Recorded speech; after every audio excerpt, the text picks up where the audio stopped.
Malam hari ini saya akan mempresentasikan suatu pengalaman sejarah di mana saya menghadiri suatu seminar propaganda ajaran sesat Yahwisme yang diadakan di Hotel Elmi Surabaya beberapa tahun yang lalu, yang pembicaranya adalah Yakub Sulistyo.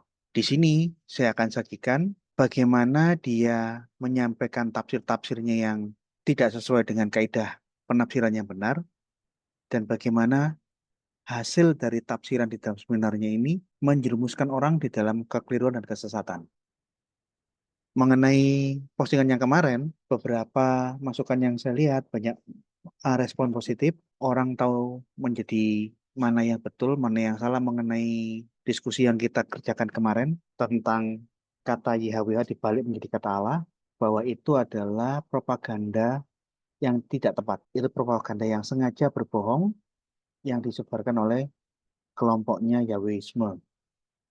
Nah, tapi ada masukan di dalam kolom-kolom komentar, ada yang mengatakan itu bukan Pak Yakub Sulistyo, tapi saudara kembarnya Lukas Sutrisno. Saya kurang tahu apakah itu Pak Yakub atau Lukas Sutrisno. Substansinya adalah saya mereaksi orang yang berbicara di situ. Bahwa orang yang berbicara di dalam rekaman TikTok atau short YouTube itu adalah orang yang mahir di dalam bahasa Ibrani, tetapi menguraikannya dengan cara yang sengaja dipalsukan, diselewengkan. Itu sebetulnya di situ. Di dalam ulasan kemarin, saya sudah memberikan beberapa 8 bantahan bahwa metode yang kemarin itu tidak cocok dengan berbagai macam abjad-abjad Ibrani yang ada. Nah, pada waktu saya lihat lagi, saya dapat sesuatu yang menarik dari postingan yang kemarin. Coba pemirsa lihat cuplikan sedikit tentang yang sudah kita diskusikan. Balik.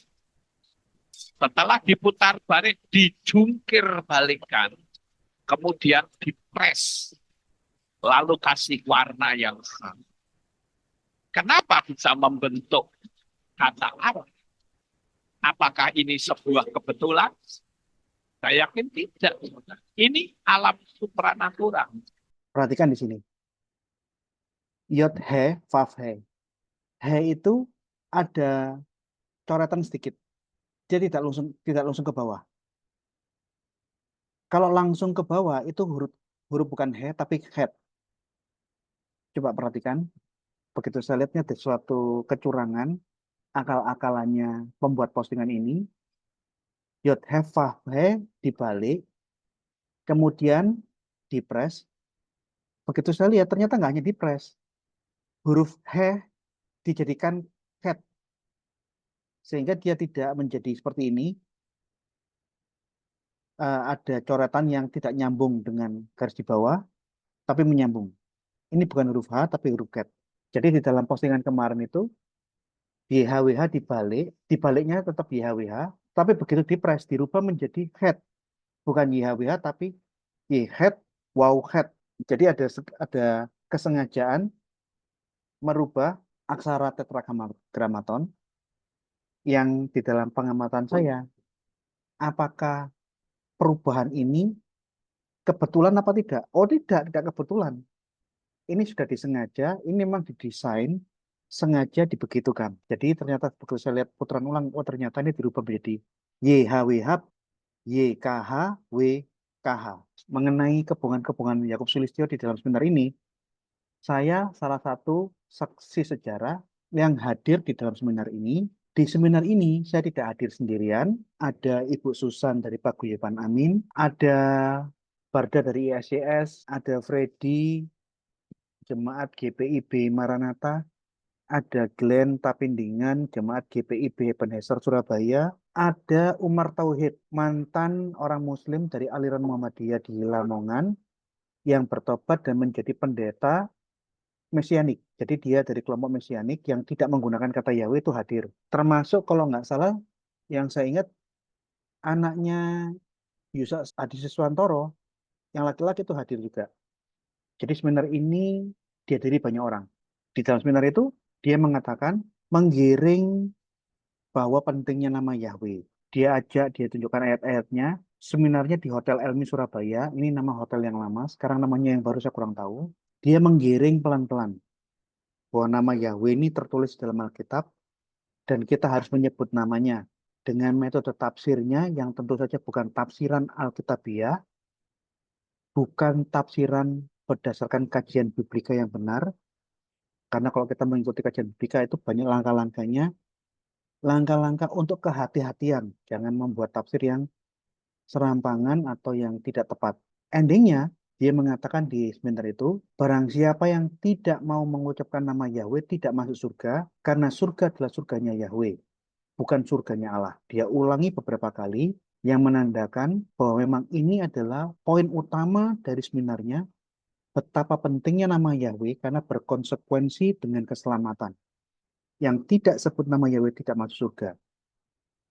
Jadi pada waktu saya duduk, saya lihat, wih, cara giringnya kok seperti ini ya? Banyak hal yang keliru. Karena saya kan sekolah teologi, waktu saya mengikuti seminar ini, saya masih kelas 2, semester 2 di STT Betani Surabaya. Tapi walaupun saya ini masih semester 2, saya sudah banyak baca buku teologi termasuk kajian-kajian Yudaisme. Saya bilang, wah ini kajian-kajiannya ini bahaya nih, ngawur. Dan dia sampaikan dengan bahasa yang marketingnya bagus. Bagi orang yang tidak mengerti ilmu, akan terpengaruh dengan kekeliruan-kekeliruan yang disampaikan di dalam seminar. Dan dia menggunakan klaim-klaim bohong, bahwa dia mengklaim bahwa hanya orang yang menyebut Yahweh yang bisa masuk surga, yang tidak sebut Yahweh tidak masuk surga. Ini saya tampilkan untuk kajian biblical. Itu diajarkan 19 langkah untuk kita bisa menafsirkan Alkitab dengan baik. 19 langkah kajian biblical mikro, kajian biblical makro ini yang diajarkan oleh dosen saya, Pak Philip Suciadi, ini untuk kehati-hatian. Bagi bagian yang sebelah kanan makroanalisa, kajian biblical makro, perhatikan genre dari kitab itu. Lihat literatur strukturnya, konteksnya seperti apa. Ayat 15, perhatikan background sejarah dari buku itu. Background sejarah dari perikop yang dibaca. Ayat 16, perhatikan latar belakang sosial kultur di sekeliling buku, di sekeliling perikop yang sedang kita baca. Perhatikan dan analisa sosiologi linguistik. Karena bahasa di dalam suatu lingkungan sosial, jikalau bahasa ini dipakai istilahnya sama dengan dipakai di tempat lain, maknanya bisa berbeda. Oleh karena itu, di salah satu langkah kajian biblical yang diajarkan, perhatikan sosiolinguistik, karena satu istilah di budaya di sini, ini akan dimaknai bisa sama, bisa berbeda, atau mungkin maknanya bisa mengembang atau mengecil di budaya yang lain. 19 langkah kajian biblical ini, endingnya adalah untuk menjaga kita supaya kita berhati-hati dan tidak ngawur dalam mengajar menafsirkan ayat-ayat Alkitab. Dari 19 poin ini, saya hanya mengambil 3 poin bahwa yang diajarkan Yakub Sulistyo di dalam seminar yang saya lihat, dia tidak melihat aspek sejarah, dia buat sejarah sendiri, dia tidak melihat aspek sosial kultur budayanya, dia ciptakan suatu cerita di masa lalu dengan budaya ciptaannya dia sendiri, dia tidak memperhatikan sosiologistik, bagaimana budaya Yahudi, kesantunan bertutur kata itu seperti apa, dia tidak perhatikan, dia buat semaunya sendiri, sehingga di dalam istilah saya, ini adalah tafsir yang paling sembrono, tafsir yang keliru, yang dipropagandakan oleh Yakub Sulistyo di Seminar Hotel Elmi Surabaya. Begitu dia memberikan penutup bahwa tidak masuk surga kalau nggak sebut nama Yahweh, saya mengacung pertanyaan. Pertanyaan pertama, ini saya ada beberapa pertanyaan. Mungkin malam ini saya hanya membahas pertanyaan pertama dulu ya. Saya tanya ke Pak Yakub. Pak Yakub, apakah Anda satu-satunya orang teologi, seorang pendeta lulusan sekolah teologi yang tidak tahu bahwa Yesus itu orang Yahudi? Kenapa saya tanya ini, Pak? Karena orang Yahudi di dalam konteks budaya Yahudi dan kesantunan bertutur kata norma-norma Yahudi, itu dilarang orang Yahudi mengucapkan nama Yahweh dari mulut seperti yang Anda sampaikan. Pertama, Yahweh itu bukan bahasa Ibrani. Cari sampai mati tidak akan ketemu satu kata YHWH di dalam Hebrew Bible di mana nikutnya bisa dibaca Yahweh. Itu bacaannya orang Kristen, bukan orang Yahudi. Kedua, menurut kesantunan, budaya, dan historisnya orang-orang Yahudi, tidak mungkin ada orang Yahudi yang ngomong Yahweh seperti yang Anda sampaikan di sini. Karena di dalam budaya Yahudi, di dalam catatan-catatan sejarah, hanya satu orang yang boleh mengucapkan kata YHWH secara verbal dari mulutnya, yaitu Kohen Hagadol, imam besar. Itu pun dia hanya boleh mengucapkan kata Yod He Vav He secara verbal dari mulutnya 1 kali setahun di ritual Yom Kippur. Dia begitu saya tanya begitu, dia tahu. Oh iya, saya tahu Yesus itu orang Yahudi, saya tahu. Saya paham bahwa memang orang Yahudi dilarang mengucapkan kata Yahweh, Yahweh dari mulut. Iya, saya tahu. Tapi itu kan baru ada tahun 400 sebelum Masehi setelah dari pembuangan. Pasca pembuangan tidak ada orang Yahudi menyebut kata Yahweh. Ya, betul. Dia tahu dia. Tapi dia ngotot. Tapi kita harus menggunakan kata Yahweh. Karena apa? Kan sebelum abad 14 kan kita harus menggunakan kata Yahweh. Ini falasi. Catatan sejarah, catatan-catatan budaya Yahudi mengatakan pasca pembuangan tidak ada orang yang mengucapkan kata ini. Sebelum abad keempat, mengucapkan apa tidak? Bisa iya, bisa tidak. Jawabannya yang benar, kita tidak tahu. Pengucapannya seperti apa, datanya tidak ada. Jadi dengan ada catatan pasca pembuangan di abad keempat, orang tidak mengucapkan kata Yahweh. Diasumsikan pasti sebelum abad keempat mengucapkan kata Yahweh. Keliru. Datamu dari mana? Itu kan asumsi. Belum pembuktian.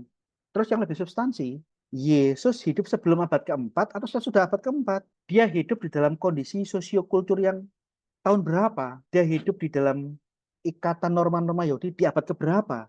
Di satu sisi dia mengakui bahwa Yesus orang Yahudi dan tidak ada orang Yahudi yang mengucapkan kata Yahweh dari mulutnya. Bersamaan dengan itu dia ngeyel harus mengucapkan kata Yahweh. Dengan catatan tidak masuk surga kalau nggak mengucapkan kata Yahweh. Waktu itu saya hanya memberikan pertanyaan, saya tidak bawa buku ini. Nah, saya jelaskan ya. Ini buku yang penting untuk dibaca sama kita semua. Judulnya The Fall Feast of Israel, hilangnya sebuah perayaan di Israel, runtuhnya sebuah perayaan di Israel. Ditulis oleh Mitch and Sava Glaser. Ini orang Yahudi, orang Israel yang agamanya Kristen, native speaker. Dia sangat paham kajian-kajian literatur rabbinik. Di dalam buku ini, dia menjelaskan 3 macam liturgi Yom Kippur yang dipakai orang Yahudi. Pertama, Yom Kippur biblikal, seperti yang tertulis di dalam Imamat pasal 16. Kemudian dia berikan penjelasan tambahan, Yom Kippur di zaman Yesus itu ada pengembangan liturgi. Dijelaskan rinci, langkah demi langkah, perayaan ritual Yom Kippur di zaman Yesus. Liturginya seperti apa. Kemudian, dia juga jelaskan bagaimana perayaan Yom Kippur pasca zaman Yesus, tepatnya pasca kehancuran Bait Allah, di mana tidak ada lagi bait dan tidak ada lagi mezbah untuk korban. Dia jelaskan detail di buku sini. Ini bukunya. Ada 3, The Biblical Institution of Yom Kippur. Kemudian bagaimana pelaksanaan Yom Kippur liturginya di zamannya Yesus dia jelaskan detail. Bahkan bagaimana penebusan di saat bait Allah itu hancur, tidak ada bait Allah dan tidak ada mezbah korban. Jadi Yom Kippur pasca zamannya Yesus dijelaskan semua di sini. Di dalam perayaan Yom Kippur di zaman Yesus itu ada semacam tradisi imam besar yang akan memimpin perayaan Yom Kippur malam harinya dia tidak boleh tidur, dia harus berdoa semalam suntuk atau membaca Alkitab sampai pagi, ditemani 7 orang. Kalau imam besarnya ngantuk, disenggol, disuruh tidur di lantai. Itu bahasa sindiran. Dia harus benar-benar kekudusan dirinya dengan baca Mazmur, baca Taurat, diselingi dengan doa-doa semalam suntuk. Nah, ini ada paralelisasinya dengan di saat Yesus sebelum disalib, dia berdoa 3 kali di Bukit Zaitun. Doa untuk minta kekuatan, karena besoknya dia tahu dia akan menjadi anak domba Allah yang akan dikorbankan. Besok paginya, tanpa tidur, dia membersihkan badan. Kalau biasanya hanya cuci tangan, cuci kaki, khusus untuk perayaan Yom Kippur, imam besar bukan cuci tangan, cuci kaki, tapi mandi. Mandi dengan tirai tertutup di hadapan semua umat, dia mandi 5 kali. Kemudian dia pakai jubah yang paling sederhana. Kalau di sesi momen yang lain, dia pakai jubah kebesarannya dengan rantai-rantai emas, dengan 12 batu permata, dengan mahkota. Khusus Yom Kippur, dia tidak boleh menggunakan emas-emasan pakaian kebesarannya. Dia setelah mandi hanya pakai pakaian yang paling sederhana, dan seterusnya. Pada waktu dia doa pembukaan pagi untuk korban minta ampun dosanya, di doa ini dia 3 kali mengucapkan nama Allah yang tak terkatakan. Yang mana kata ini tidak pernah keluar dari mulut bibir manusia Yahudi manapun di kesempatan apapun. Karena jangan menyebut nama Tuhan dengan sia-sia. Dan setiap kali umat mendengar perkataan Yod-Heh-Vav-He ini, mereka semua sujud sampai ke tanah dan berkata, diberkatilah namanya, kemuliaan bagi kerajaannya sampai selama-lamanya. Ini tercatat di dalam Talmud, Traktat Yoma, pasal 3 ayat 8. Tetragrammaton Yod He Vav He diucapkan 10 kali selama ritual Yom Kippur. Yang mana setiap kali pengucapan itu seluruh umat sujud rebah ke tanah. Dan begitu ritual Yom Kippur selesai, imam besar pun tidak akan mengucapkan kata-kata ini sampai Yom Kippur tahun depan. Ini kalau kita ngomong konteks sejarah, kalau kita mau menggali konteks budaya dan sosiolinguistik. Ini pentingnya sosiolinguistik. Yang ngomong Yawa Yawe itu ya bukan orang Yahudi. Karena di dalam budaya sosiolinguistiknya orang Yahudi hal itu tidak dimungkinkan. Ini pentingnya kajian biblical yang benar supaya kita tidak salah mengajar dan melakukan kesembronoan dalam menafsirkan Alkitab. Mitch and Safa Glaser ini sekalipun dia Kristen, tapi dia orang Israel yang sangat hafal, familiar dengan literatur-literatur rabbinik. Ini daftar kutipan-kutipan rabbinik di dalam bukunya. Ini belum termasuk kutipan-kutipan buku yang lain. Ini khusus tentang kutipan-kutipan referensi rabbinik. Sekian banyaknya. Jadi ini bukan orang Yahudi, orang Israel yang ngecek-ngecek ya. Saya akui memahami untuk kajian ini. Selain ini, saya akan lengkapi dengan suatu kajian tambahan yang untuk menguatkan aspek sosial budaya orang Yahudi. Ada sebuah traktat minor di dalam Talmud namanya Derek Eret. Derek ini artinya jalan, Eret ini bumi. Secara literal ini maksudnya jalan di bumi. Makna secara umumnya yang lebih luas, bagaimana kamu berjalan di dunia berdasarkan aturan-aturan Taurat. Ini panduan hidup Yahudi sehari-hari berdasarkan hukum-hukum Yahudi, berdasarkan norma-norma dan kesantunan aturan-aturan Yahudi di dalam Taurat. Pendek kata, orang Yahudi bisa tersebar di Amerika, di Australia, di Afrika, di Asia, di Eropa, di mana-mana. Jangan lupakan hukum-hukum Yahudi, budaya Yahudi. Ini panduanmu di belahan dunia manapun kamu berada. Saya menyoroti apa yang diajarkan oleh Derek Eretz, khusus di bagian hukum kelima, hormatilah ayah ibumu. Hormatilah ayah ibumu, uraiannya di dalam Derek Eretz diuraikan luas. Bagaimana kesantuan anak di hadapan orang tua di saat mereka makan. Bagaimana kalau anak ketemu dengan orang tua sapaannya diatur lengkap di sini. Nih ya, untuk singkatnya kita bisa lihat penjelasan-penjelasan langsung dari website-website Yahudi. Dari Sefaria, Derek Eretz, The Way of the World. Panduan bagaimana kita hidup di dalam dunia menurut hukum-hukum Yahudi. Buku ini menggunakan fondasi ayat di dalam Ulangan pasal 6 ayat 7. Ajarkanlah kepada anak-anakmu di saat kamu berjalan di jalan, ketika kamu berbaring maupun kamu bangun. Oleh karena itu, dibuatlah buku ini, karena dimanapun orang Yahudi hidup di dunia, berjalan di dunia, dia harus ingat tentang panduan-panduan ini. Di dalam website yang lain, ada suatu diskusi. Seorang anak ditelepon sama kakeknya, anaknya berbudaya Eropa, langsung memanggil kakeknya dengan namanya langsung. Seperti orang-orang Eropa yang lain. Misalnya kakeknya bernama Jonathan. Hai Jonathan, how are you? Jadi anak Yahudi ini sudah mulai meninggalkan budaya Yahudi, dia berbudaya Eropa. Dibahas di dalam website Yahudi. Hayden Matias, anak berambut pirang, 8 tahun, dia ditelepon oleh kakeknya. Dia jawab, oh Dave, Dave itu kakeknya. Jadi Hayden ini sudah meninggalkan tradisi bapak ibunya dengan dia memanggil kakeknya dengan namanya langsung. Ini dibahas di dalam website Yahudi. Respons Yahudi apa? Honor and respect. Menurut Yahudi, ini kalau diterjemahkan ini hampir sama ya. Honor and respect ini hampir sama. Mungkin kira-kira kesantunan dan penghormatan adalah dasar fondasi kehidupan keluarga. Di dalam jawaban respon terhadap kelakuan itu, mengutip Derek Eret. Ini adalah standar spiritual orang-orang Yahudi itu hidup. Perhatikan paragraf yang di bawah. Yudaisme, orang Yahudi telah diberikan seperangkat alat dan panduan, guideline, untuk membantu kita menciptakan atmosfer tentang penghormatan. Itu akan membawa kita dan memastikan bahwa kita mengajar anak kita seperti apa kita harus hidup. Menurut hukum Yahudi, according to Jewish law, menurut hukum Yahudi, children cannot call parents or grandparents by their first name. Menurut hukum Yahudi, anak-anak Yahudi tidak boleh memanggil orang tua dan kakek neneknya dengan namanya langsung. Kita lihat website yang lain. dari website Jewish Press. Question and answer, pertanyaan dan jawaban. Memanggil orang tua dengan nama. Diuraikan oleh Rabbi Yaakov Kles. Nih, kaum Makabe mempunyai aturan, seorang anak tidak boleh memanggil orang tuanya dengan namanya langsung. Nama yang pertama. Dengan banyak uraian. Perhatikan yang saya garis bawah di bawah. In light of the ruling forbidden, di dalam terang dari aturan ini, dilarang seseorang untuk memanggil orang tuanya dengan namanya langsung. Jadi ini budaya Yahudi, buku panduannya ada, diskusi-diskusi ada di banyak website, dan penjelasan-penjelasannya bahkan oleh rabi-rabi sekarang. Ini budaya kesantunan Yahudi. Bukunya murah, cuma $3, cuma ongkos kirimnya yang mahal.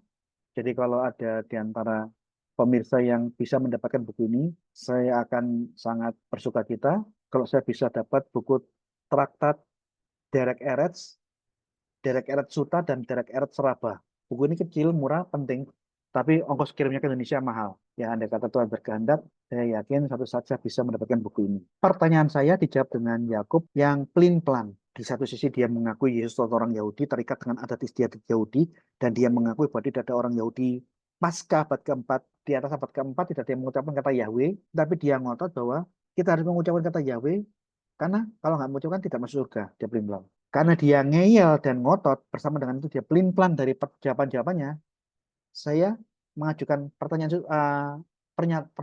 susulan.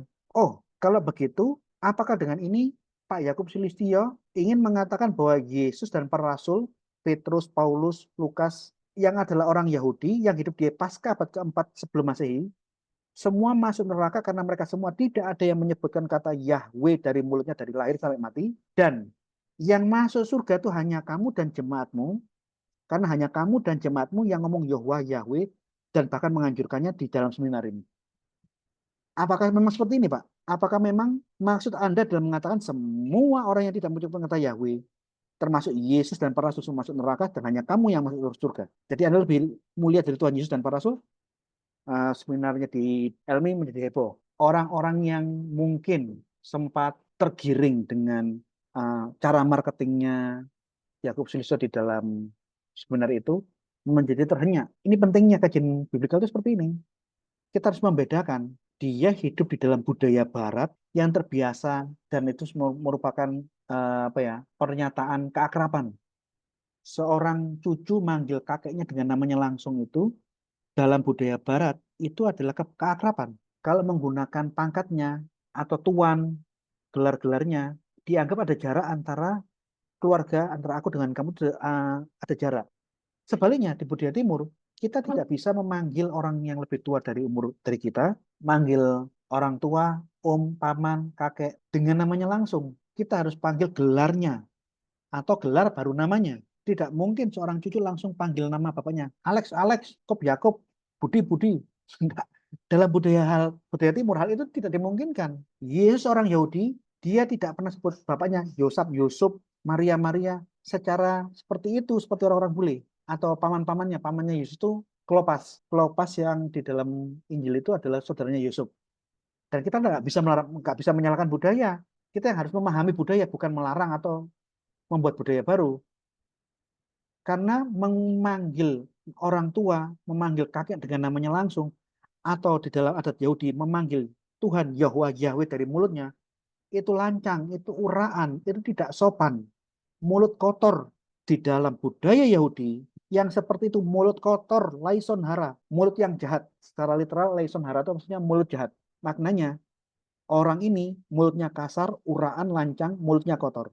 Sedangkan Yahweisme yang diajarkan Yakub Sulistyo di mana-mana, khusus di dalam seminar ini di Surabaya waktu itu, termasuk sampai hari ini di mana-mana, dia mengajarkan dan mendoktrinkan bahwa Yesus itu adalah contoh Tuhan yang bermulut kotor, bermulut uraan, bermulut lancang, laison hara. Yesus adalah orang yang tidak tahu adat Yahudi, yang sudah tidak punya adat. Alih-alih menghormati Yesus, mematuhi Yesus, Yesus yang kamu gambarkan, Yesus yang kurang ajar, yang tidak punya adat. Coba saya minta tolong satu orang, bacakan Matius 11 ayat 29. Ayat ini akan membantah semua propaganda doktrin Yahwisme tentang penyebutan nama Yahweh. Saya buktikan bahwa Yesus bukan orang Yahudi yang mulut kotor, mulut lancang, mulut uraan, mulut tidak sopan. Tolong, satu orang bacakan. Pak Junjun. Ya, Matius 11 ayat 29. Pikulah kuk yang kupasang dan belajarlah padaku, karena aku lemah lembut dan rendah hati, dan jiwamu akan mendapat ketenangan. Yesus sebut, aku lemah lembut dan rendah hati. Yesus orangnya santun, meskipun dia bisa bersikap tegas. Bersikap tegas, lemah lembut, rendah hati, itu bukan gambaran Yesus yang bermulut kotor, mulut lancang, yang tidak tahu adat. Begitu kita membaca Alkitab dan kita salah menafsirkannya, kita tidak berhati-hati melihat aspek-aspek penting di dalam ayat yang kita baca, menjadi kacau seperti ini nanti. Kesimpulan pertanyaan malam hari ini, Yakub tidak bisa menjawab, dia akui memang tidak ada orang Yahudi yang mengucapkan kata Yahweh, termasuk Yesus pun tidak pernah mengucapkan, tapi dia ngeyel harus mengucapkan kata Yahweh supaya masuk surga. Artinya apa? Bahwa Yesus yang ada di dalam imannya Pak Yakub Sulistyo, itu adalah suatu Yesus ciptaan yang lain. Yesus yang tidak pernah ada di dalam sejarah, Yesus yang hanya ada di dalam khayalannya Pak Yakub Sulistyo, Yesus yang tidak berbudaya Yahudi, Yesus yang tidak berbudaya ketimuran, tapi Yesus yang berbudaya Eropa, Amerika, yang mana budaya ini menurut adat timur, apalagi adat Yahudi, ini mulut kotor, mulut lancang, mulut kasar.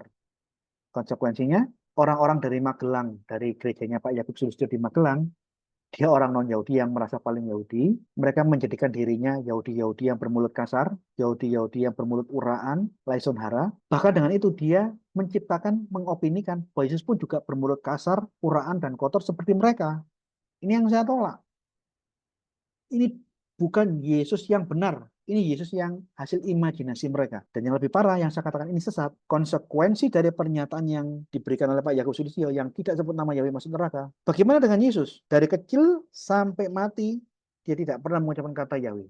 Apakah dengan ini kamu memasukkan Yesus di neraka dan hanya kamu yang masuk surga? Ini adalah kesesatan dari alam supranatural. Mulai menjangkiti banyak orang, bagi orang yang tidak memahami kajian yang betul, tidak memahami informasi tentang bagaimana budaya Yahudi, bisa terseret untuk mengikuti aliran Yahwisme. Saya sudahi dulu malam hari ini untuk pertanyaan yang pertama. Pertanyaan kedua akan saya bahas minggu depan. Nanti saya akan ada pengumumannya. Saya akan bahas pertanyaan yang kedua karena itu saya akan tunjukkan banyak-banyak data literaturnya. Silakan bagi yang lain.